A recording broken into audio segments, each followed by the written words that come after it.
Walang itinakdang panahon o limitasyon ang kaso laban kay dating Pangulong Rodrigo Duterte sa International Criminal Court. Ayon sa Artikulo 29 ng Rome Statute na siyang namamahala sa EA, ang mga krimen na sakop ng jurisdiksyon nito, kabilang ang mga krimen laban sa sangkatauhan, ay hindi sakop ng anumang statute of limitations. Nangangahulugan ito na maaaring imbestigahan at usigin ng EA ang mga krimeng ito anuman ang dami ng taong lumipas mula ng di umano'y maganap ang mga ito.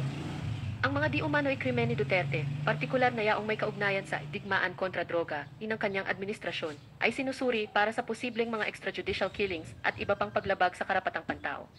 Iniimbestigahan ng AFP ang mga pangyayaring naganap habang kasapi pa ang Pilipinas sa hukuman na kinabibilangan ng mga insidente mula Nobyembre 1, 2011 hanggang Marso 16 na 2019, ang araw bago opisyal na umatras ang Pilipinas